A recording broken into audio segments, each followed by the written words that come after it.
আসসালামু আলাইকুম। Technique easy এডুকেশনের পক্ষ থেকে নবম দশম শ্রেণীর শিক্ষার্থীদের জানাচ্ছি শুভেচ্ছা। আজকের পর্বে আমরা নবম অধ্যায়ের অনুধাবনমূলক কিছু প্রশ্ন নিয়ে তোমাদের সাথে আলোচনা করব। এখন অনুধাবনমূলক এই প্রশ্নগুলোতে বরাদ্দ নম্বর হচ্ছে 2, যেটা তোমার সৃজনশীলের খতেও আসতে পারে, আবার সংক্ষিপ্ত প্রশ্ন আছে তোমাদের ওখানেও আসতে পারে। একসাথে কিন্তু আমাদের দুইটা কাজ হয়ে যাচ্ছে। চলো একটু পড়াশোনা করি। কি বলছে দেখো তো, বহিকঙ্কাল বলতে কি বুঝো? এখন এর আগের পর্বটা যারা দেখছো বা একটু আগের যে অংশটুকু ওইটা যারা পরে এই ভিডিওটা দেখতে আসছো, সেক্ষেত্রে তুমি কিন্তু সহজে বুঝতে পারতেছো কঙ্কাল কি জিনিস। এমনিও বুঝাই যায় কঙ্কাল হচ্ছে আমাদের হাড্ডি গুড্ডিগুলা। এখন বহি বলতে আমরা বাইরে বুঝি না, বাইরের দিকে, ওই বাইরের দিকে যে কঙ্কালগুলো আছে ওগুলো হচ্ছে বহি কঙ্কাল। এখন তুমি বলো কঙ্কাল বলতে তো আমি ওই যে কার্টুনে আমরা কিরকম দেখি, হাড়ের পুরো একটা স্ট্রাকচার, মাথা, তারপর হচ্ছে গলা, তারপরে বক্ষ পিঞ্জরটা, এরকম একটা ভুতুরে একটা সিন মাথায় আসে। কিন্তু বাইরের দিকেও তোমার কঙ্কাল আছে যেগুলো তুমি দেখতে পাইতেছো। তাকাও তো, দাঁত দেখা যাচ্ছে, নখ তাকাও তো, এই যে নখ, তারপরে দাঁত, চুল বাইরে থেকে তুমি দেখতে পাচ্ছ। এগুলাকে কিন্তু আমরা কাটলে বা আঘাত মানে আঘাতটা পাই না, কারণ এগুলো হচ্ছে মৃত জিনিস বা কঙ্কাল। এখন তুমি বলতেই পারো যে কই আমরা তো মাঝে মাঝে নখে ব্যথা পাই। ব্যথাটা হচ্ছে তোমার যেখান থেকে মাংসপেশিটা শুরু ওই দিক পর্যন্ত গেলে ব্যথা পাই, কিন্তু নখ বলতে মেইনলি যেই অংশটুকু বোঝায় ওইখানে কিন্তু আমরা ব্যথা পাই না। দাঁত, দাঁতেও ব্যথা হয়, পোকা হইলে ব্যথা হয়, কিন্তু ওই সময়টা কখন, যখন হচ্ছে তোমার মাংসপেশি বা স্নায়ু পর্যন্ত ব্যথাটা চলে যাচ্ছে। কিন্তু এমনি যদি দাঁত একটু ভেঙে যায়, চুল যদি একটু কেটে ফেলি, সেক্ষেত্রে কি ব্যথা পাই? আমরা পাই না। এই জিনিসগুলো হচ্ছে বাইরে থেকে দেখতে পাচ্ছি এরকম কতগুলো কঙ্কাল। তাহলে কঙ্কালের যে অংশগুলো দেহের বাইরের দিকে অবস্থান করে, চুল বাইরের দিকে, নখ বাইরের দিকে, লোম, দাঁত, এই সব কিছু আমাদের বাইরের দিকে অবস্থান করে, আমরা দেখতে পারতেছি বাইরে থেকে। এগুলোই হচ্ছে আমাদের বহিকঙ্কাল। এগুলোকে মৃত কঙ্কালও বলা যায়, কারণ এগুলোই যে আমরা আঘাত ব্যথা পাই না। তাহলে মৃত কঙ্কালও বলতে পারি। সাধারণত কঙ্কালতন্ত্রের দুটি ভাগে ভাগ করা যায়, একটা হচ্ছে বাইরের দিকের কঙ্কালটা, আরেকটা ভিতরের। বাইরের উদাহরণগুলো তো এই যে আমি বললামই, নখ, চুল, দাঁত, লোম, এগুলা। আর ভিতরের যে কঙ্কালটা ওইটা হচ্ছে আমাদের অস্থি আর তরুণাস্থি, হাড়। দেখো আমার এই আঙ্গুলটা কিন্তু তুমি এই যে ধরলেই বুঝতে পারতেছো যে হাড় আছে এই জায়গায়। তুমি বাইরে থেকে ধরলে বুঝতে পারতেছো ভিতরে হাড় আছে, কিন্তু হাড়টাকে কি দেখতে পাচ্ছ? পাচ্ছ না। আবার দেখো অন্তকঙ্কালের ভিতরে অস্থি আর তরুণাস্থি এই দুইটা জিনিস থাকে। অন্তকঙ্কালের ভিতরে আমি কি বলবো, একটা হচ্ছে অস্থি আর একটা হচ্ছে তরুণাস্থি। এখন অস্থি হচ্ছে একদম শক্ত যে হাড়গুলা, আর তরুণাস্থি হচ্ছে, এখনই ভিডিও দেখতে দেখতেই নাকে হাত দাও, দেখো তো নরম একটা জিনিস। এটা কিন্তু আমার নাকের স্ট্রাকচারটা দিচ্ছে। কান ধরে দেখো, নাক আর কানের পিনা আরো আছে। প্রতিটা অস্থির জয়েন্টে জয়েন্টেও তরুণাস্থি থাকে, কিন্তু ওইটা তো এখন আমি দেখাতে পাচ্ছি না। এই জায়গাটায় দেখো, দেখলেই বুঝতে পারবা যে নরম নমনীয় একটা, মানে হাড়ের মতো শক্ত না, কিন্তু ওরকমই কাজগুলো ওরকমই করে, স্ট্রাকচার দেয় তোমার হচ্ছে নরম অঙ্গগুলোকে বাইরের আঘাত থেকে রক্ষা করে, মানে এরকমই ওই অস্থির মতোই।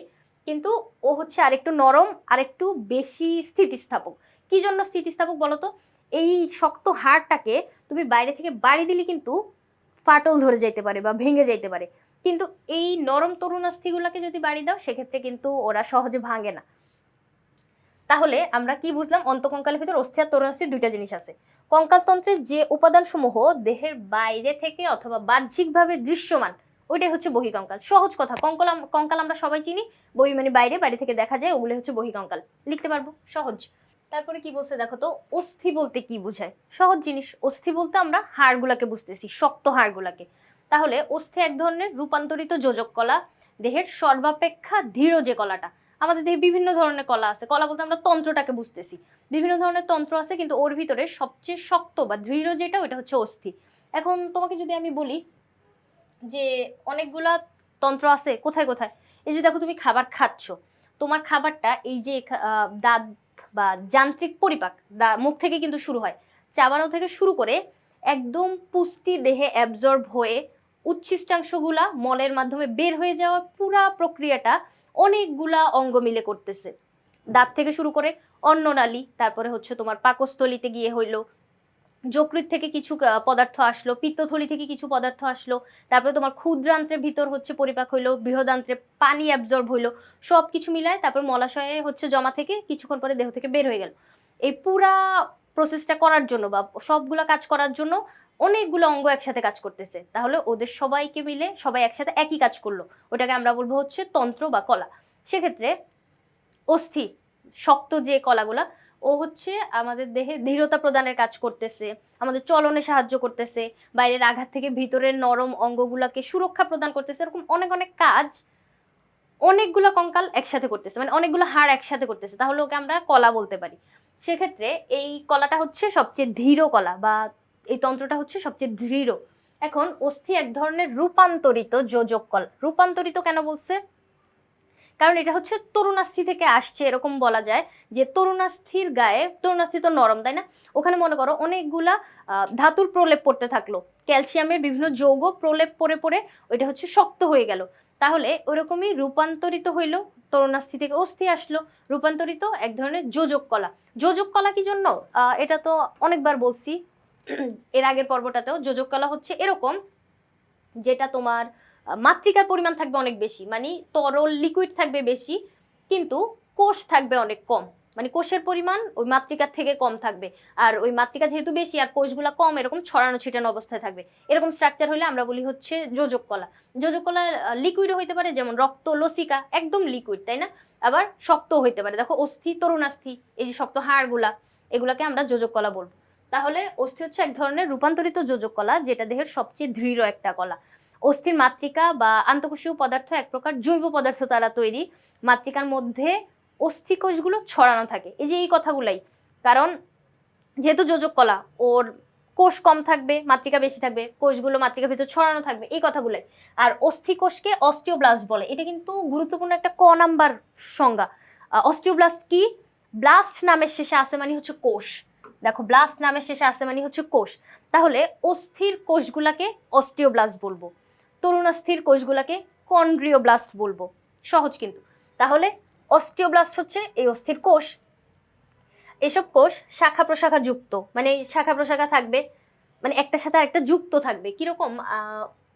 একটা কোষ এদিকে আরেকটা কোষ, এরা হচ্ছে একজন একজনের সাথে যুক্ত থাকে।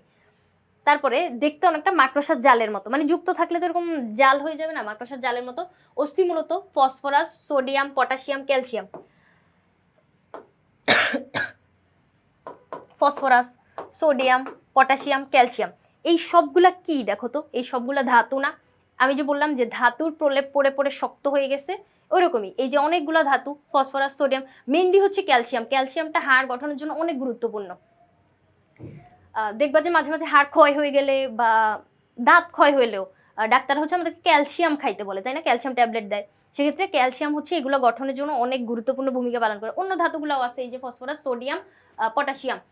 সেক্ষেত্রে এই যৌগগুলা বা এই ধাতুর বিভিন্ন যৌগ মিলিত হয়ে একটা দৃঢ় স্ট্রাকচার দেয়, ওইটা হচ্ছে আমাদের অস্থি। এখানে পানি থাকে 40 থেকে 50 ভাগ। আর দেখো, জীবিত অস্থিকোষে 40 ভাগ জৈব আর 60% হচ্ছে অজৈব পদার্থ, মানে অস্থি নিয়ে কথাবার্তা বলছে। মেইন জিনিসটা হচ্ছে আমাদের দেহের শক্ত যে হাড়গুলো, ওগুলোই হচ্ছে অস্থি। তারপরে তরুণাস্থি বলতে কি বুঝো? এখন অস্থি যদি তুমি বুঝো, তরুণাস্থি হচ্ছে ওর মতোই, মানে কাজগুলা ওর মতোই, কিন্তু একটু নরম হয়, নমনীয় হয়, স্থিতিস্থাপক বেশি হয়, এতটুকুই। নাকে হাত দাও, দেখো এই জায়গাটায়, কানে দেখো, নরম একটু, মানে হাড় না, হাড়ের মতো শক্ত না, কিন্তু ওর কাজগুলো কিন্তু হাড়ের মতোই। হাড়ের মতো ও হচ্ছে আকৃতি, আকার আকৃতি ধারণ করে। তারপর হচ্ছে ভিতরের অংশগুলাকে প্রোটেকশন দিয়ে রাখে, মানে নরম অংশগুলাকে প্রোটেক্ট করে রাখে। এরকম কাজগুলা, মানে অস্থির কাজগুলা তরুণাস্থিও করে, কিন্তু তরুণাস্থি হচ্ছে আরো বেশি নমনীয় হয়। তরুণাস্থি কিন্তু বেশি ভালো, মানে স্থিতিস্থাপক বেশি। দেখো, স্থিতিস্থাপক বেশি অস্থির তুলনায়। কি জন্য? কারণ তুমি এই শক্ত জায়গাগুলায় জোর একটা বাড়ি দিলেই কিন্তু ওই শক্ত হাড়টা ফাটল ধরে যাইতে পারে, কিন্তু তরুণাস্থি কিন্তু জোরে বাড়ি দিলে হচ্ছে ফাটল ধরে না, ও বেশি স্থিতিস্থাপক, কারণ ও হচ্ছে নরম। মানে একটু ডিপলি কল্পনা করলে বুঝবা যে নরম হওয়াতে এটা কিন্তু ওর আরো সুবিধা হয়েছে। এবার তরুণাস্থি এক ধরনের তন্তুময় যোজক কলার ভিন্ন রূপ। ওই জায়গায় বলছিল কি রূপান্তরিত রূপ, এখানে কি বললো? ভিন্ন রূপ বলছে। এখন দেখো, রূপান্তরিত রূপ আর ভিন্ন রূপ, এই দুইটার ভিতর এই দুইটা কথা মনে রাখা লাগবে। ওইটা তরুণাস্থি থেকে রূপান্তরিত হয়ে তৈরি হয়েছিল, এই জন্য ওইটাকে বলবো হচ্ছে রূপান্তরিত রূপ। আর ভিন্ন রূপ বলার কারণ হচ্ছে এটা একটা যোজক কলা, যেটার স্ট্রাকচার যোজক কলার মতো, কিন্তু কাজটা দেখো, ও হচ্ছে একদম লিকুইডও না। আমি যে বললাম যোজক কলা, রক্ত লসিকা, ওরা কিন্তু যোজক কলা। আবার অস্থি, ওইটাও যোজক কলা। ও হচ্ছে একদম লিকুইড হয়ে যায় নাই, একদম শক্ত হয়ে যায় না, ও মাঝামাঝি একটা জায়গায় আছে। আর ওর স্ট্রাকচারটা ভিতরের জিনিসপাতি, যে মাতৃকা পরিমাণ বেশি, কোষগুলা অনেক কম, কোষগুলা মাতৃকা ছড়ানো থাকে, এরকম স্ট্রাকচারটা হচ্ছে তোমার যোজক কলা, ঠিক আছে। কিন্তু ও হচ্ছে ভিন্ন, একটু ভিন্ন রকমের, ভিন্ন একটা রূপ, যেটা অপেক্ষাকৃত নরম আর স্থিতিস্থাপক। আর কোষগুলো একক বা জোড়ায় জোড়ায় খুব ঘনভাবে স্থিতিস্থাপক মাতৃকাতে বিস্তৃত থাকে। এই কথাটা মনে রাখা লাগবে, তরুণাস্থির কোষগুলো হচ্ছে জোড়ায় জোড়ায় অবস্থান করে। এটা এমসিকিউতে আসতে পারে, অথবা পার্থক্যের বিষয় হিসেবে আমরা বলতে পারবো যে তরুণাস্থির কোষগুলা জোড়ায় জোড়ায় অবস্থান করে, আর অস্থির কোষগুলা ছড়ানো ছিটানো অবস্থায় থাকে। জীবিত অবস্থায় তরুণাস্থি কোষের প্রোটোপ্লাজম খুব স্বচ্ছ থাকে। তরুণাস্থি মাতৃকা কন্ড্রিন দিয়ে গঠিত। কোষের নিউক্লিয়াসটি গোলাকার, কন্ড্রিনের মাঝে গহ্বর দেখা যায়। এই গহ্বরটাকে বলে হচ্ছে ল্যাকিউনি বা ক্যাপসুল। এটা মনে হয় আমরা ছোট প্রশ্নেও পড়ছিলাম। কোথায় আমার গহ্বর? এই যে গহ্বর, যেটাই গহ্বরটার নাম হচ্ছে ল্যাকিউনি, ল্যাকিউনি অথবা ক্যাপসুল। তারপরে তরুণাস্থি পেরিকন্ড্রিয়াম নামক আবরণ দিয়ে, মানে যে কোনো কিছু বাইরে তো একটা আবরণ থাকে বা লেয়ার থাকে, যেমন ফুসফুসের বাইরে একটা আবরণ আছে, ওইটাকে আমরা প্লুরা বলি। তারপরে কিডনির বাইরে যে আবরণটা, ওইটাকে আমরা ক্যাপসুল বলি। এরকমই সবকিছু বাইরে একটা আবরণ থাকে, যেমন আমার মাংসপেশির উপরে একটা আবরণ, এটাকে আমরা ত্বক বলতেছি। এরকমই ওই তরুণাস্থির উপরে একটা আবরণ থাকে, ওইটাকে আমরা বলি হচ্ছে পেরিকন্ড্রিয়াম। আর অস্থির আবরণকে আমরা বলি হচ্ছে পেরিঅস্টিয়াম। তাহলে এরকম বৈশিষ্ট্যগুলাই পেরিকন্ড্রিয়াম বলে। তারপরে এই আবরণটা দেখতে হচ্ছে চকচকে সাদা, তাই সাধারণত তরুণাস্থি সাদা নীলা বা চকচকে হয়ে থাকে। তরুণাস্থি কিছু অস্থির সংযোগস্থলে বা অস্থির কিছু অংশে উপস্থিত থাকে। কি জন্য এই যে এই জায়গাটা আমি একটু বর্ণনা করি যে অস্থির সংযোগস্থলে কি জন্য বলছে। কারণ একটা হাড় ধরো, এরকম একটা হাড়, এখানে আরেকটা হাড়, কেমন, এই যে দুইটা হাড় একসাথে এখানে সংযুক্ত আছে, এইগুলা তো হচ্ছে নিরেট বস্তু বা অনেক শক্ত, তাই না? শক্ত জিনিসপাতি যদি একসাথে এরকম নড়াচড়া করতে গেলে তো ওরা ঘষা খাবে, তাই না? অনবরত ঘষা খাইতে খাইতে কিন্তু এই জায়গাটা ক্ষয় হয়ে যাবে। ওই ক্ষয়টা যাতে না হয় সেজন্য এই জায়গার উপরে হচ্ছে তোমার একটা প্রলেপ দেওয়া থাকে, মানে একটা লেয়ার থাকে তরুণাস্থির। আরেকটু সহজে যদি আমি বলি, ধরো তুমি একটা লেগ পিস খাচ্ছ, লেগ পিসটা খাইছো খাইছো খাইছো, হাড্ডি চলে আসছে। এখন এই যে হাড্ডিটার উপরে কামড় দিলে একটা কুচকুচে হাড্ডি থাকে না, ওইটা হচ্ছে তরুণাস্থি। উপরে হাড়ের উপরে, অস্থির উপরে একটা লেয়ার, যাতে অস্থির সাথে অস্থির ঘষা লেগে ক্ষয় না হয়ে যায়। তাহলে ওই কথাটা বলছে কিছু অস্থির সংযোগস্থলে আমরা দেখতে পাই অস্থির কিছু অংশে এরকম তরুণাস্থি থাকে। তাহলে তরুণাস্থি হচ্ছে অস্থির মতোই, কিন্তু আরেকটু নরম আর একটু স্থিতিস্থাপক, এই কথাটাই। এরপরে কি বলছে দেখো তো, অস্থি আর তরুণাস্থির মধ্যে পার্থক্য। এটা অনেক গুরুত্বপূর্ণ। দেখো এটা চলো আমরা বুঝি। অস্থি যোজক কলার রূপান্তরিত রূপ, আর এটা যোজক কলার ভিন্ন রূপ। এটার এইটা মানে বুঝানোটা কিন্তু আমরা একটু মানে আগের প্রশ্নগুলোই বুঝাই ফেলছি, কিন্তু তাও আমি একটু বলি। রূপান্তরিত কারণ তরুণাস্থির উপরে ধাতুর প্রলেপ পড়ে পড়ে হচ্ছে শক্ত হয়ে গেছে, তরুণাস্থি থেকে রূপান্তরিত হয়ে অস্থি হয়ে গেছে, তাহলে আমরা অস্থিকে রূপান্তরিত বলতে পারি। আর তরুণাস্থি হচ্ছে ভিন্ন রূপ কেন, ওই যে ওর স্ট্রাকচারটা হচ্ছে তোমার, মানে ও হচ্ছে একটা যোজক কলা, কিন্তু ওর কিছু জিনিস হচ্ছে ভিন্ন, কাজকাম ভিন্ন, তাইলে ওকে আমরা ভিন্ন রূপ বলবো। তারপরে অস্থির মাতৃকা শক্ত আর ভঙ্গুর। অস্থি অনেক বেশি শক্ত হয়, এখন অনেক বেশি শক্ত হইলে ভাঙবে অনেক তাড়াতাড়ি। শক্ত জিনিসের উপরে তুমি আরেকটা শক্ত জিনিস দিয়ে বাড়ি দিলে ওটাতে ফাটল ধরে যাবে, ভেঙে যাবে। কিন্তু তরুণাস্থি যেহেতু নরম, সেটা নরম জিনিসের উপর মাইর দিলে ওটা হচ্ছে বা আঘাত করলে ওইখানে হচ্ছে ভাঙন বা ফাটল ধরবে না সহজেই। তাহলে ওর মাতৃকা হচ্ছে অপেক্ষাকৃত বলতে ওর তুলনায় নরম আর স্থিতিস্থাপক। স্থিতিস্থাপকতা কিন্তু অস্থির কম, আর তরুণাস্থির স্থিতিস্থাপকতা অনেক বেশি, কারণ ও দেখো স্টেবল, ওকে তুমি মারতেছো তবুও হচ্ছে ভাঙতেছে না। আর অস্থির আবরণকে আমরা বলি হচ্ছে পেরিঅস্টিয়াম, অস্থির বাইরের আবরণকে বলবো পেরিঅস্টিয়াম, আর তরুণাস্থির বাইরের আবরণকে বলবো পেরিকন্ড্রিয়াম। পেরিঅস্টিয়াম অস্থির, পেরিকন্ড্রিয়াম তরুণাস্থির। তারপরে ক্যালসিয়াম সমৃদ্ধ অজৈব পদার্থ, ক্যালসিয়াম সমৃদ্ধ অজৈব পদার্থ অধিক থাকে, আর এখানে অজৈব পদার্থ তুলনামূলক কম থাকে। আরো অনেক কিছু বলা যায়, যেমন হচ্ছে ওই যে অস্থির কাজগুলা বা উদাহরণও তুমি দেখতে পারো। এখানে হচ্ছে উদাহরণও কিন্তু মাঝে মাঝে পার্থক্যের বিষয় হয়। উদাহরণে যেমন এখানে আমি অস্থিতে কি বলতে পারি, হিউমেরাস, এই যে আমার হাতের এই জায়গাটা হিউমেরাস, আলনা, রেডিয়াস, কার্পাল, মেটাকার্পাল, ফ্যালাঞ্জেস, আঙ্গুলের অস্থিগুলোকে বলে ফ্যালাঞ্জেস। তাহলে এরকম অস্থির নাম দিয়ে তুমি অস্থির উদাহরণ বলতে পারো। আবার তরুণাস্থির নিচে কি লেখা যায়? নাক, কানের পিনা, এই জায়গাগুলো হচ্ছে তরুণাস্থি। তাহলে উদাহরণও কিন্তু একটা পার্থক্য বিষয়। তুমি চাইলে নিচেতে আরো মানে বর্ণনামূলকে যদি আসি, এটা তো ক্ষয়ের জন্য এই চারটাই হচ্ছে এনাফ, কিন্তু বর্ণনামূলকে আসলে তুমি আরো লিখতে পারবা। কিন্তু অস্থিকে রক্ত উৎপাদনের কারখানা বলা হয় কেন? অস্থি হচ্ছে হাড়, হাড়ের ভিতরে স্টেম সেল থাকে, বুঝছো? ওই স্টেম সেলগুলা, এই যে মনে করো একটা হাড় আমি আঁকছি, হাড়ের ভিতরে স্টেম সেল থাকে। ওই স্টেম সেল লোহিত রক্তকণিকা উৎপন্ন করে, শ্বেত রক্তকণিকা। এই যে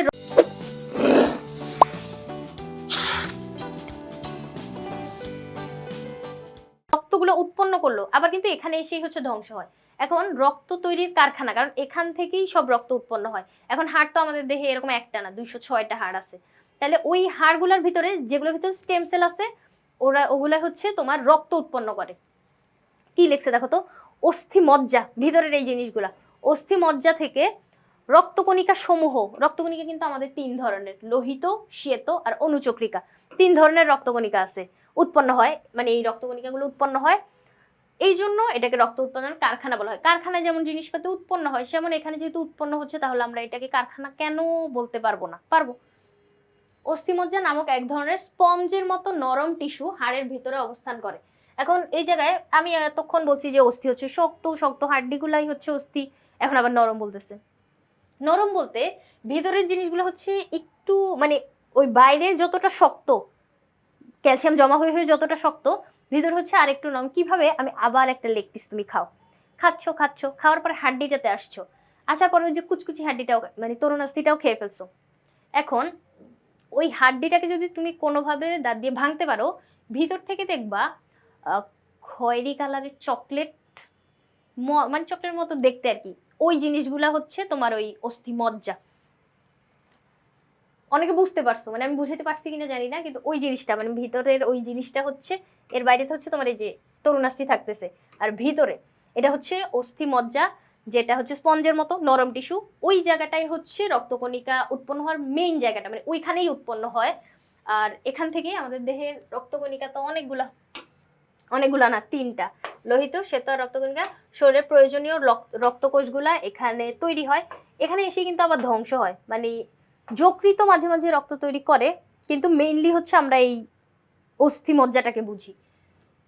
দেখো, লোহিত, শ্বেত আর অন্য চক্রিকা উৎপন্ন হয় অস্থি মজ্জার স্টেম সেল, ইংরেজিতে স্টেম সেল বলতেছে আর কি, ওই অস্থি মজ্জাটাই। অস্থি মজ্জার যে স্টেম সেল, সেখান থেকে রক্তকণিকা উৎপন্ন হয়। এই প্রক্রিয়াটাকে বলে হচ্ছে হিমোপোরেসিস। এই হিমোপোরেসিস হচ্ছে রক্ত তৈরির প্রক্রিয়া। স্টেম সেল থেকে রক্ত উৎপন্নের প্রক্রিয়াটা দেখো, হিমোপোরেসিস, এটা হচ্ছে রক্ত তৈরির প্রক্রিয়াটা। এই প্রক্রিয়াটা সম্পন্ন হয় কোথায়? ওই যে অস্থিমজ্জার ভিতরে। অস্থিমজ্জা রক্ত উৎপাদনে অধিক সক্রিয় বলে এটাকে হচ্ছে আমরা কারখানা বলি। সন্ধিস্থল থেকে অস্থি বিচ্যুত না হওয়ার কারণ। সন্ধিস্থল মানে হচ্ছে, সন্ধি বলতে আমরা মিলন বুঝতেছি বা সংযোগ বুঝতেছি। ওই সংযোগ স্থল থেকে অস্থি কেন মানে এলোমেলো হয়ে, মানে স্থানটা কেন মানে বিচ্যুত হয়ে যায় না, এরকম জিজ্ঞেস করছে। এখন অস্থির সন্ধিটা তো আমরা বুঝতেছি যে একটা হাড় আরেকটা হাড়, দেখো এখানে আমার 2টা হাড়, এই যে একটা হাড় আরেকটা হাড় এই জায়গাটায় জয়েন্ট হয়েছে, তাহলে এটা একটা অস্থির সন্ধি। তুমি তোমার বডিতে অনেক অনেক অস্থির সন্ধি খুঁজে পাবা। তাহলে আমরা এটাই দেখি যে একটা অস্থি আরেকটা অস্থি এই জায়গাটা জয়েন্ট হয়েছে। এখন কেন আমি অনেক ভারী কিছু উঠাইতে গেলে হাড্ডি 2টা হচ্ছে এলোমেলো হয়ে যায় না, বা ওর জায়গা থেকে কেন নড়ে চড়ে যায় না? 2 বা ততোধিক অস্থির সংযোগস্থলকে অস্থিসন্ধি বলে। এটা আমরা জানি। অস্থিসন্ধির অস্থিসমূহ একরকম স্থিতিস্থাপক রজ্জুর মতো বন্ধনী দিয়ে দৃঢ়ভাবে আটকানো থাকে, ফলে অস্থিগুলো সহজে সন্ধিস্থল থেকে বিচ্যুত হতে পারে না।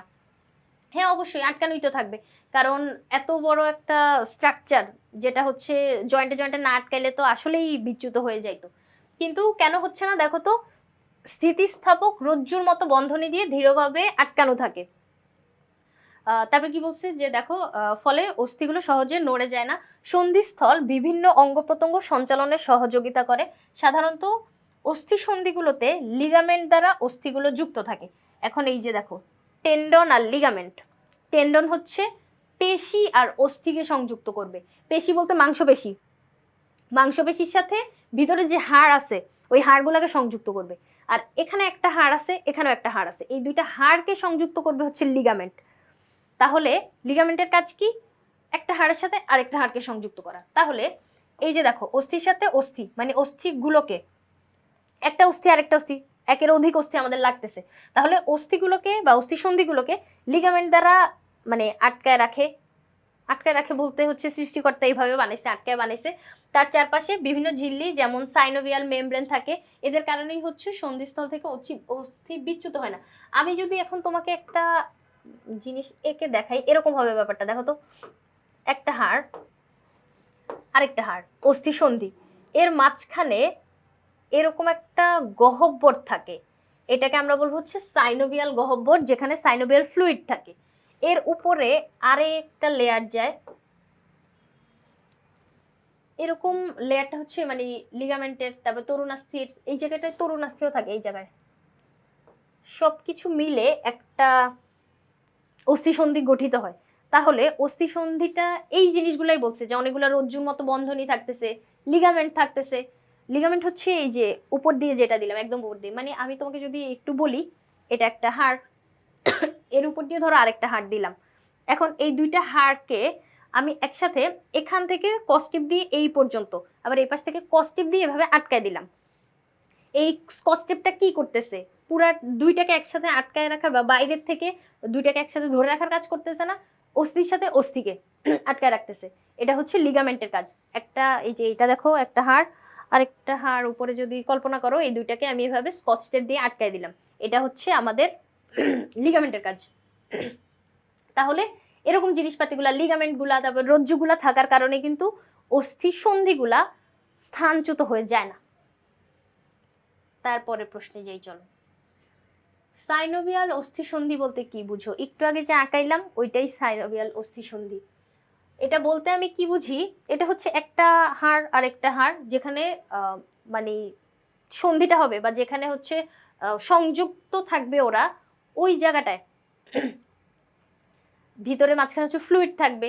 ফ্লুইডের কারণে নড়াচড়া করতে অনেক সুবিধা হয়। মানে ফ্লুইডটা হচ্ছে তোমাকে মানে এরকম কল্পনা করো না, আমাদের ব্যাগের জিপার অথবা ভারী যে গেটগুলা, লোহার গেটগুলা, ওরা যখন শক্ত হয়ে যায় আমরা কি এই যে মোবিল দিয়ে দিই না বা লুব্রিকেন্ট দিই না, ওটা হচ্ছে কি করে, স্মুথ করে। এরকমই ওই ফ্লুইডগুলা মানে জয়েন্টে থাকা তোমার ফ্লুইডগুলা, ওটা হচ্ছে তোমার নড়াচড়াটাকে ফ্লেক্সিবল করতেছে।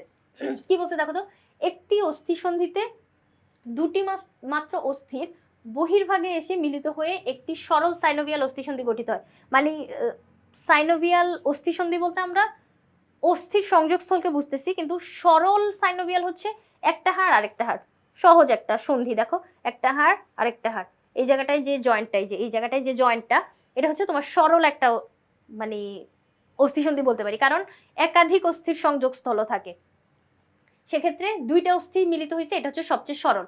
আর যখন দুইয়ের অধিক সন্ধি মিলিত হয় তখন এটাকে আমরা বলবো জটিল।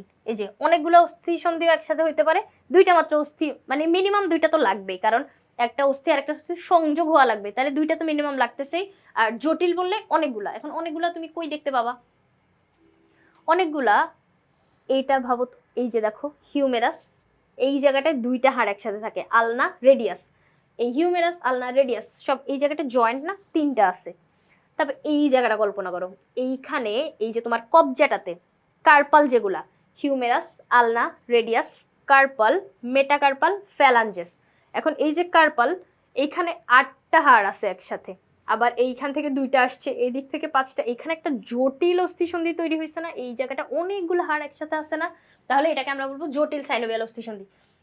এবার সাইনোভিয়াল অস্থিসন্ধির অংশগুলো হচ্ছে তরুণাস্থিতে আবৃত অস্থি প্রান্ত, যেমন এই যে একটা অস্থি, এই অস্থির প্রান্তটা, প্রান্ত বলতে শেষ ভাগটা বুঝাচ্ছে না, এই যে দেখো অস্থি প্রান্ত, এটা তরুণাস্থি, যে মোটা যে বর্ডারটা আঁকলাম এটা হচ্ছে তরুণাস্থি। কেমন? এখন অস্থি প্রান্ত, তরুণাস্থি আছে, তরুণাস্থিতে আবৃত অস্থি প্রান্ত। সাইনোভিয়াল রস কোথায় আছে? এখন আমাকে তো আরেকটা অস্থি আঁকা লাগবে, কারণ অস্থি সন্ধি যেহেতু দুইটা তো লাগবেই মিনিমাম, তাহলে এই আরেকটা অস্থি আঁকলাম যার উপরে আমার কি আছে, তরুণাস্থি আছে। আর এই জায়গাটায় একটা গহ্বর, যেখানে কি ছোট হয়ে গেছে, এই জায়গাটায় কি আছে দেখো তো, সাইনোভিয়াল রস আছে এখানে ভিতরে, এই যে ফাঁকা জায়গাটার ভিতরে হচ্ছে সাইনোভিয়াল ফ্লুইড থাকে, যেটা ওই যে ফ্লেক্সিবল করে বলছিলাম। তারপরে অস্থিসন্ধিকে দৃঢ়ভাবে আটকে রাখার জন্য অস্থি বন্ধনী বা লিগামেন্ট। এরপরে উপর দিয়ে স্কচ টেপের মতো যে কথাটা বলছি, এই যে একটা স্কচ টেপ আর একটা স্কচ টেপ, দুইটা দুইটা হাড়কে একসাথে এখান থেকে স্কচ টেপ লাগাই দিলাম, তাহলে এটা হইলো আমাদের লিগামেন্ট। এই সবগুলা জিনিস নিয়েই হচ্ছে তোমার সাইনোভিয়াল অস্থিসন্ধি গঠিত। বেশিত একটি মজবুত আবরণী বা ক্যাপসুল। তারপরে অস্থিসন্ধিতে সাইনোভিয়াল রস এবং তরুণাস্থি থাকার কারণে অস্থির ঘর্ষণ আর তজনিত ক্ষয় থেকে, এখন এই জায়গাটায় দেখো আমি বলছিলাম না যে একটা হাড়ের সাথে আরেকটা হাড় তো ঘষা লাগতে লাগতে ক্ষয় হয়ে যাবে, কিন্তু ক্ষয়টা রোধ করতেছে কে? এখানে তরুণাস্থি আছে যেটা নরম, আবার মাঝখানে ফ্লুইডও আছে, এই যে ফ্লুইড যেটা ফ্লেক্সিবল করবে। এই সবগুলা জিনিস থাকার কারণে অস্থি কখনো হচ্ছে ক্ষয়প্রাপ্ত হয় না, যেটা হচ্ছে অনেক সহজেই আমাদের নাড়াচাড়া, এই যে অস্থি সংযোগগুলা বা জয়েন্টগুলা নাড়াচাড়া করতে সাহায্য করতেছে। তাহলে এই কথাগুলোই বলছে যে থাকার কারণে অস্থি হচ্ছে ঘর্ষণ আর এই যে ক্ষয়প্রাপ্ত হচ্ছে না। তারপরে অস্থিসন্ধি নড়াচড়া করাতে কম শক্তি ব্যয় হয়, কারণ সহজেই তো ফ্লেক্সিবল, তাহলে তো কম শক্তিই লাগবে। তাহলে এই অস্থিসন্ধি বলতে এই যে আমরা এইখানে সাইনোভিয়াল অস্থিসন্ধির সব কথাগুলাই বলে দিব, কিরকম স্ট্রাকচার, কি কাজে ব্যবহৃত হয় সবগুলো কথা বলবো। এটাই হচ্ছে আমাদের সাইনোভিয়াল অস্থিসন্ধি, আমরা বুঝলাম। এরপরে কি বলছে, অস্থি সঞ্চালনে সাইনোভিয়াল রস কি ভূমিকা পালন করে। সাইনোভিয়াল রস বা সাইনোভিয়াল ফ্লুইড যেটা সাইনোভিয়াল গহ্বরের ভিতর থাকতেছে, একই কথা কিন্তু বারবার আসতেছে। দেখো এই যে হাড়, এই যে মাঝখানে যে ফাঁকা জায়গাটা, এইখানে হচ্ছে সাইনোভিয়াল রসটা থাকতেছে, এই যে সাইনোভিয়াল রস বা ফ্লুইড, এই ফ্লুইডটা ফ্লেক্সিবল করতেছে। একটু আগেই তো বললাম কি ভূমিকা পালন করে, ফ্লেক্সিবল করে, সহজ করে, ঘর্ষণ কমায়, তারপরে হচ্ছে তোমার শক্তি কম খরচ হয়। এখন যদি আমার এই হাতটাকে উঠায় আমার এই লেখার জন্য অনেক শক্তি খরচ হয়ে যেত, তাহলে তো সমস্যা, তাই না? সেক্ষেত্রে আমি অনেক ইজিলি মুভ করতে পারতেছি, অনেক ফ্লেক্সিবল ভাবে সব কাজ করতে পারতেছি। তাহলে দুই বা ততোধিক অস্থির সংযোগস্থলকে অস্থিসন্ধি বলে। এখন সংযোগস্থল জয়েন্টগুলা কিন্তু আমাদের অনেক কাজে লাগে, কারণ এই হাতটা যদি, এই জায়গাটা যদি কোনো জয়েন্ট না থাকতো, দেখো এটা সবসময় এমন সোজা হয়ে থাকতো, আমি এই জায়গাটা কখনো ভাঁজ করতে পারতাম না। কিরকম হইতো ব্যাপারটা বলো তো, অনেক কঠিন হয়ে যেত কাজকাম। কিন্তু এই জায়গাটা একটা ভাঁজ আছে, কত সহজ হচ্ছে যে কোনো কাজ করতে। সেক্ষেত্রে অঙ্গ প্রত্যঙ্গ সঞ্চালনের ক্ষেত্রে এই সন্ধির জায়গাগুলাই হচ্ছে বেশি। যেমন তুমি একটা দরজাকে খুলবা, এখন দরজা পুরাটা হচ্ছে সলিড শক্ত, কিন্তু তুমি মুভ করতে পারতেছো কোন জায়গাটায়, যে এখানে সন্ধি আছে, তাই না? এই যে দরজা মনে করো ইয়াটা কি বলে এগুলোকে, ফ্রেমের সাথে এই জায়গাটায় তুমি এরকম মুভ করতে পারতেছো না, আনতে পারতেছো, নিতে পারতেছো। তাহলে এরকম নড়াচড়া কোন জায়গায় করতে পারতেছো, যে এখানে জয়েন্টটা আছে, তাহলে সন্ধিটা, ওই সন্ধির জায়গাটাই হচ্ছে আমাদের নড়াচড়া করতে সহজ, মানে সহজে কাজ করার জন্য ওই জায়গাটাই। এবার অস্থিসন্ধিতে সাইনোভিয়াল গহ্বরের মাঝে ফ্লুইড থাকে, ওই ফ্লুইডটা আমাদের এই কাজগুলোকে আরো ইজি করে, ঘর্ষণ কমায়। হাড়ের সাথে হাড় যদি ঘষা লাগতে থাকতো, তাহলে তো ক্ষয় হয়ে যেত, ওই ক্ষয় থেকে রক্ষা করে, ঘর্ষণ কমায়, তোমার নড়াচড়া সহজ করে, শক্তি কম লাগে, এরকম সুবিধার কাজগুলাই কিন্তু করে। তাহলে এই কথাগুলো এখানেই আছে, আমি যেগুলো বললাম একটু আগে, এই কথাগুলাই ওই রস কি করে, এই কাজগুলা করে। এবার সব অস্থিসন্ধি পূর্ণ সচল অস্থিসন্ধি নয়। ইয়েস, এক্স্যাক্টলি, সব অস্থিসন্ধি আবার পূর্ণ সচল না। একটু আগে আমি বললাম এই হাতে, এই যে এখানে সাইনোভিয়ালটা থাকার কারণে আমি নড়াচড়া করতে পারতেছি, সচল। দেখো সচল বলতে আমরা মানে চলনশীল বা নড়াচড়া করতে পারতেছি এরকম বুঝতেছি, কিন্তু সবগুলো আবার পূর্ণ সচল না। অস্থি আর অস্থি একসাথে হচ্ছে তোমার সংযুক্ত হবে, কিন্তু তুমি নাড়াচাড়া করাইতে পারবে না। কিভাবে বলো তো? তোমরা কি কেউ মাথা নাড়াইতে পারো? যায় না তো নাড়ানো। তাহলে এই যে মাথা তুমি নাড়াইতে পারতেছো না, কিন্তু এখানে কিন্তু অনেকগুলা হাড়ের সংযোগ আছে। মাথাটা ছোট বাবুদের ক্ষেত্রে দেখবা, নবজাতক শিশুদের ক্ষেত্রে ওদের মানে চুল থাকে না, তো টাকুবেল থাকে, আর ওদের হচ্ছে ওই মানে হাড়ের যে পার্টগুলা, ওগুলো বোঝা যায় সহজে, তাকাইলে হচ্ছে দেখতে পাবা। সেক্ষেত্রে ওই যে হাড়গুলা, ওখানে অনেকগুলো হাড় জয়েন্ট আছে, কিন্তু তুমি ওগুলা নাড়াইতে পারতেছো না, সেক্ষেত্রে এটা পূর্ণ সচল হইলো না, একটু নাড়াইতে পারতেছো না। মাথার খুলি তুমি নাড়াইতে পারবা? পারবা না। তাহলে পূর্ণ সচল অস্থিসন্ধি বলতে সেসব অস্থিসন্ধিকে বোঝানো হয় যেগুলো সহজেই নাড়াচাড়া করানো যায়। হ্যাঁ, পূর্ণ সচল নাম শুনলেই তো বোঝা যায় যে পুরোপুরি সচল, তাকে নাড়াচাড়া করানো যাবে। কিন্তু মানবদেহের সব অস্থিসন্ধি পূর্ণ সচল না। যেমন করটিকা, মাথার এটা, এই যে করটিকার অস্থিসন্ধি তুমি নাড়াতে পারবা না। একমাত্র সাইনোভিয়াল অস্থিসন্ধি কেবল পূর্ণ সচল হতে পারে। সাইনোভিয়াল যে অনেকবার আঁকলাম, আর আঁকবো না। ওই সাইনোভিয়াল জিনিসটাই হচ্ছে মাঝখানে ফ্লুইড থাকতেছে, দুইটা হাড় মাঝখানে হচ্ছে ফ্লুইডের কারণে অনেক ফ্লেক্সিবল ভাবে নড়াচড়া করানো যাচ্ছে, সেটাই হচ্ছে পূর্ণ সচল। এ জাতীয় অস্থির মধ্যে বল ও কঠোর সন্ধি এবং কবজা সন্ধি প্রধান। এখন বল ও কঠোর সন্ধি বলতে একটা কাটোরা, কাটোরা ওয়ার্ডটা কি তোমরা শুনছো এর আগে? আমি হচ্ছে যখন কার্টুন দেখলে শুনে থাকবা, ডোরেমন অথবা শিনচান, সে তারা কি করে কাটোরায় করে খানা খায় না, যে চপস্টিক দিয়ে এমন কাটোরা নেয়, আবার স্যুপও তো খায় এমন করে কাটোরা। ওই যে কোটরটা, ওই কোটরের ভিতরে একটা বল যদি তুমি ওর শেপে পুরোপুরি দিয়ে দাও, সেক্ষেত্রে তুমি এটা কিন্তু চারিদিকে মুভ করতে পারতেছো। এই যে কাটোরার ভিতরে একটা বল দিয়ে দাও এই শেপের, তাহলে তুমি সহজেই চারিদিকে মুভ করতে পারতেছো। এরপরে আবার কবজা সন্ধি, কবজা হচ্ছে অনেক সহজে নড়ানো যায়। এটা হচ্ছে দরজার কবজার সাথে এই কবজা সন্ধি মিলে কি জন্য, কারণ এটা দেখো তুমি একদিকে শুধু মুভ করতে পারতেছো, আবার দেখো একদিকে আনতে পারতেছো, উল্টা দিকে কি নিতে পারতেছো? চেষ্টা করো তো, ভিডিও দেখেই চেষ্টা করো। এই হাত থেকে আমি পিছন দিকে নিতে পারবো? এই এই যে এই জিনিসটাকেও কি আর পিছনে কি আর নেওয়া যায়? যায় না। সেক্ষেত্রে এটা হচ্ছে আমাদের কবজা সন্ধি, যেটা তুমি একদিকে মুভ করতে পারো, দুই দিকে করা যায় না কিন্তু। তাহলে এই দুইটা হচ্ছে সাইনোভিয়ালের ভিতরে মেইন, মানে নড়াচড়া করানো যায় ওইটার ভিতরে মেইন, সবগুলা তো আর নড়াচড়া করানো যায় না। সেক্ষেত্রে এই মানে করটিকারটা উদাহরণ আমরা বলতে পারি সব অস্থি সন্ধি পূর্ণ সচল অস্থি সন্ধি নয়। কাঁধের অস্থিকে সাইনোভিয়াল অস্থি বলা হয় কেন? কারণ ওইটাও অনেক সহজে নাড়াচাড়া করানো যায়। কাঁধেরও কি বলছে দেখি তো, কাঁধের সন্ধির অস্থিগুলো এরকম স্থিতিস্থাপক রজ্জুর মতো বন্ধনী দিয়ে দৃঢ়ভাবে আটকানো থাকে এবং অস্থি সন্ধিতে সাইনোভিয়াল রস থাকায় সহজেই সন্ধিস্থল থেকে বিচ্যুত হতে পারে না। এখন সাইনোভিয়াল অস্থি সন্ধি বলা হয়, সাইনোভিয়াল তো এতক্ষণ আলোচনা করলাম যে দুইটা হাড় তরুণাস্থি থাকবে, তারপর মাঝখানে সাইনোভিয়াল গহ্বর থাকবে, ওখানে ভিতর ফ্লুইড থাকবে। ওই জিনিসগুলো থাকলে কি হয়, আমাদের মুভমেন্ট অনেক ইজি হয়। এখন কাঁধের ক্ষেত্রে কাঁধ অনেক সহজে নড়াচড়া করানো যায়, এখন কাঁধের ক্ষেত্রেও কিন্তু আমরা ওই জিনিসটাই দেখতে পাই। কাঁধের সন্ধিকে এজন্য হচ্ছে সাইনোভিয়াল বলা হয়, কারণ সাইনোভিয়ালের সাথে ওর বৈশিষ্ট্যগুলো মিলে।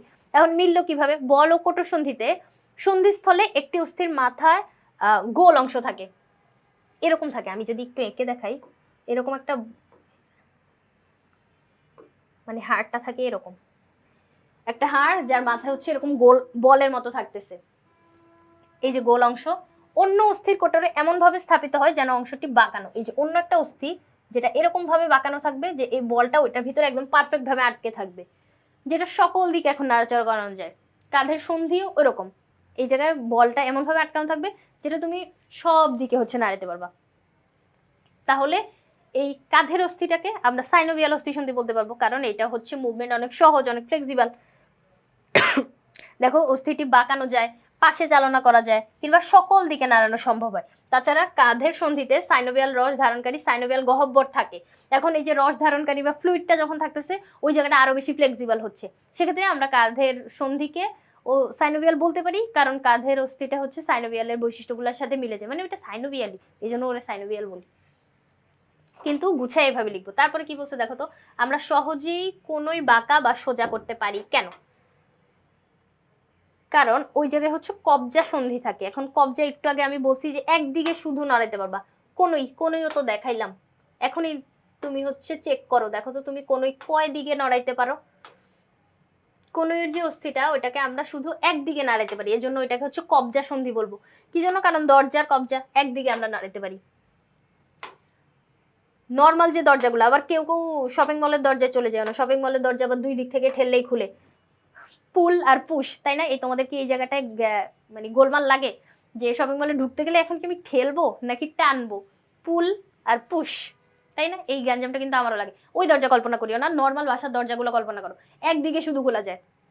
কোনোই আমি এইদিকে ভাঁজ করলাম, উল্টা দিকে ভাঁজ করতে গেলে তো এখন ভেঙে যাবে, এত রিস্ক নেওয়া যাবে না। দেখো তাহলে কবজা যেমন দরজার পাল্লার সাথে আটকানো থাকে, একদিকে খোলা যায়, ওরকমই ওই হাতের কোনোইটা, ওইটাও কবজার মতো এই জায়গাটায় আটকানো আছে, যেটা হচ্ছে একদিকে মুভ করা যায়, উল্টা দিকে করা যায় না, এজন্য এটাকে কবজা সন্ধি বলে।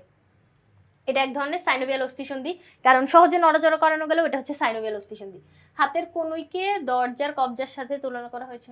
কি একরকম প্রশ্ন দুইবার, তাহলে আমরা এটা স্কিপ করি। এবার আবার জিজ্ঞেস করছে কবজা সন্ধি বলতে কি বুঝে। ওই একই কনসেপ্ট, কবজা সন্ধি বলতে আমরা এরকম অস্থি সন্ধিগুলোকে বুঝি যেগুলা দরজার কবজার মতো বৈশিষ্ট্য, একদিকে মুভ করা যায়, উল্টা দিকে করানো যায় না। যেমন হাতের কনুই, জানু, আঙ্গুলগুলোতে যে অস্থিসন্ধি থাকে। এখন কনুই তো সবাই চিনি, এই জায়গাটা। জানু হচ্ছে হাঁটু, হাঁটুটাকে বলতেছি। হাঁটু কিন্তু মুভ করা, এই যে ভাঁজ করা যায় পিছন দিকে। এখন হাঁটুটাকে আমি পিছনে ভাঁজ করতে পারলাম, সামনের দিকে কি ভাঁজ করতে পারবো? কখনোই না কিন্তু। তাহলে জানুটা হচ্ছে হাঁটু। অনেকে না জানতে পারো, জানু হচ্ছে হাঁটু। আর আঙ্গুলগুলোতে, হ্যাঁ আঙ্গুলগুলা এই যে দেখো তো, সামনের দিকে আমি বাঁকা করলাম, উল্টা দিকে কি বাঁকা করতে পারবো? পারতেছি না তো, তার মানে এটা কবজা সন্ধি। তাহলে কবজা সন্ধির উদাহরণের ভিতর কনুই, হাঁটু আর আঙ্গুলগুলা। এখন অনেকে আবার, ওই যে আমি অফলাইনে যখন পড়াতে যাই তখন কিছু স্টুডেন্ট আমাকে এটা ভাঁজ করে দেখায় দেয়। এখন এক্সেপশন তো হচ্ছে তোমার এক্সাম্পল হইতে পারে না, কেউ কেউ করতে পারে, কিন্তু আসলে হচ্ছে এটা করা যায় না, নর্মাল পিপলরা হচ্ছে করতে পারে না। সেক্ষেত্রে আমরা এই তিনটা জায়গাকে কবজা সন্ধি বলতে পারবো, কারণ এগুলাকে আমরা একদিকে বাঁকাইতে পারছি, উল্টা দিকে বাঁকাইতে পারি নাই। এটা হচ্ছে কবজা সন্ধি। তারপরে টেন্ডন অপেক্ষা লিগামেন্ট অধিক স্থিতিস্থাপক। হ্যাঁ, টেন্ডনের থেকে কিন্তু লিগামেন্ট অধিক স্থিতিস্থাপক। দেখি তো কিরকম বলছে। এখন টেন্ডন কি জিনিস আর লিগামেন্ট কি জিনিস? টেন্ডন হচ্ছে পেশির সাথে অস্থিকে সংযুক্ত করবে। পেশি বলতে মাংসপেশি, মাংসপেশির সাথে ভিতরে হাড় আছে না, হাড়কে সংযুক্ত করবে। আর লিগামেন্ট হচ্ছে হাড়ের সাথে হাড়কে সংযুক্ত করবে। তাহলে এই টেন্ডন কিরকম আমি তোমাকে বলি। অনেকগুলা চিকন চিকন তন্তু মনে করো, একটা তন্তু তন্তু অনেকগুলো তন্তু একসাথে আমি ধরলাম, এই যে অনেকগুলো তন্তু, ওদেরকে ধরে আটি পাকায় ফেলাইলাম, মানে বেঁধে ফেললাম, বান্ডেল করে ফেললাম। তাহলে যে জিনিসটা হবে, একটু শক্ত হবে না, ওইটা হচ্ছে টেন্ডন। লিগামেন্ট হচ্ছে ফিতার মতো চওড়া, এরকম অনেক তন্তু মিলে হয় না, এরকম ফিতার মতো চওড়া থাকে, এটা হচ্ছে তোমার লিগামেন্ট, যেটা কি করে হাড়ের সাথে হাড়কে সংযুক্ত করে। তাহলে এই যে টেন্ডনটা, টেন্ডন অনেকগুলো তন্তু নিয়ে গঠিত। এখন যদি টান লাগে, চিকন চিকন তন্তু আছে না মাঝখানে, চিকন চিকন একটা দুইটা তন্তু মনে করে ছিঁড়ে গেল, সেক্ষেত্রে কে বেশি শক্তিশালী হইল? অবশ্যই লিগামেন্ট। এখন লিগামেন্ট আবার আরেকটা সুবিধা আছে, লিগামেন্ট যদি কখনো ছিঁড়ে যায় সেক্ষেত্রে ওটা কিন্তু রিপেয়ার হয়। মানে কারো যদি দেখবা যে লাফ দেওয়ার সময় অথবা ভারী কিছু তোলার সময় যদি লিগামেন্ট কখনো ছিঁড়ে যায়, সেক্ষেত্রে ওটা কিন্তু অপারেশন করে ঠিক করা যায়। কিন্তু টেন্ডন যদি একবার ছিঁড়ে যায় সেক্ষেত্রে ওইটা কিন্তু আর মানে ঠিক হবে না, এরকম বলা যায়। সেক্ষেত্রে চলো দেখি তো কি বলছে। লিগামেন্ট শ্বেত এবং পীততন্তুময়, এই দুই ধরনের ইলাস্টিক তন্তু দিয়ে গঠিত। এতে পীত বর্ণের স্থিতিস্থাপক তন্তুর সংখ্যা বেশি থাকে। কোথায় বেশি থাকে? লিগামেন্টে। লিগামেন্টে স্থিতিস্থাপক তন্তুর সংখ্যা বেশি থাকে। এর মধ্যে সরু শাখা প্রশাখা বিশিষ্ট জালিকাকারে বিন্যস্ত কতগুলো তন্তু ছড়ানো থাকে, মানে ওর বৈশিষ্ট্যগুলো বলতেছে আর কি। আর টেন্ডনের ক্ষেত্রে দেখো তো, ওর স্থিতিস্থাপকতা বেশ কম, কারণ ওখানে হচ্ছে শ্বেততন্তুগুলো ছড়ানো থাকে।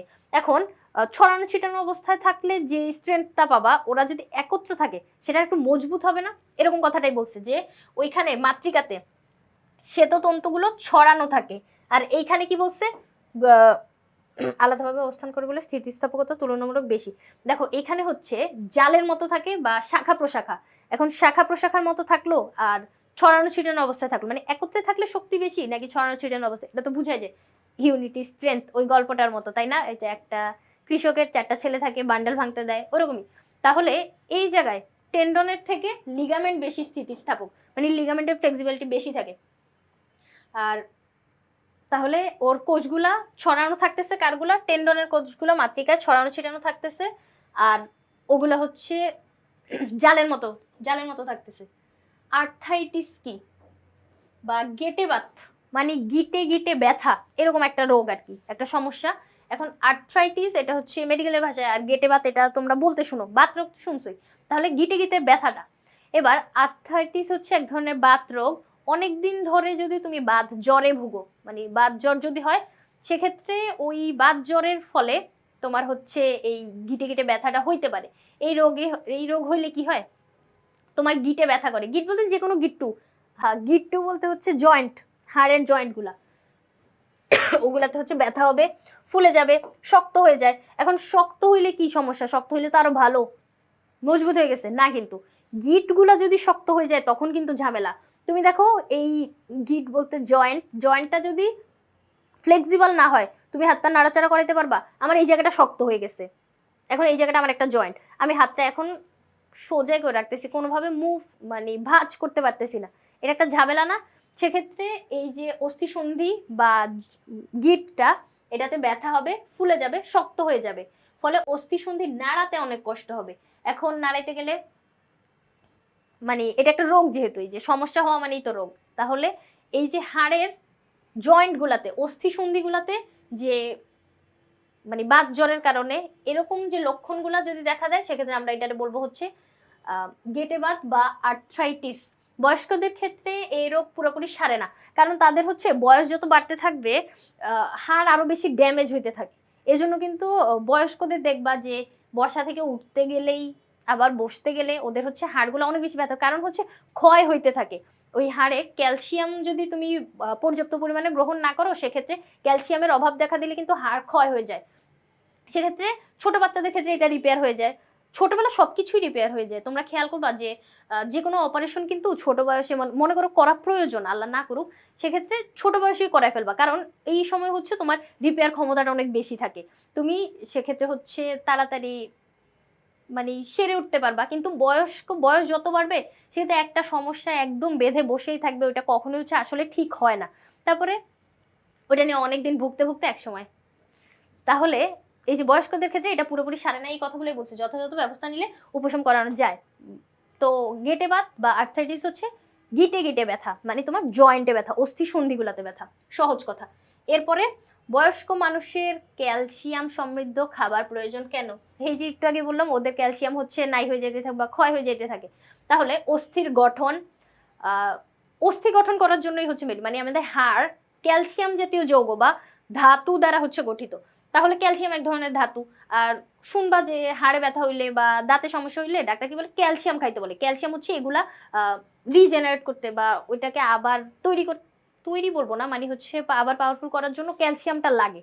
তাহলে অস্থি গঠন করতে, অস্থির দৃঢ়তার জন্য এই ক্যালসিয়াম হচ্ছে অনেক বেশি দরকারি, কারণ ক্যালসিয়াম আর মানে ক্যালসিয়ামের যৌগগুলা অথবা অন্য ধাতুও হইতে পারে, ওই ধাতুর যৌগগুলা মিলেই হচ্ছে তোমার এই অস্থিগুলা তৈরি হয়, মানে হাড়গুলা তৈরি হয়। তাহলে ক্যালসিয়ামের অভাবে অস্থি কিন্তু ভঙ্গুর হয়ে যেতে পারে, অনেক বেশি ঠুনকো হয়ে গেল, বাড়ি লাগলো, ভেঙে গেল।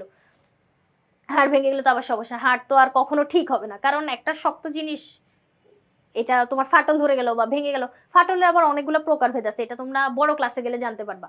তাহলে এরকম বয়স্ক মানুষদের ক্ষেত্রে আমরা হচ্ছে এরকম হাড়ের সমস্যাগুলো বা ক্যালসিয়াম কমে যাওয়া এই রোগটাকে অস্টিওপোরোসিস বলে। এটা কিন্তু একটু আগে একটা প্রশ্ন মনে হয় আমরা বলছিলাম, এই যে অস্টিওপোরোসিস কি জিনিস, হাড়ে ক্যালসিয়ামের অভাব দেখা দিলে ওটাকে বলবো অস্টিওপোরোসিস।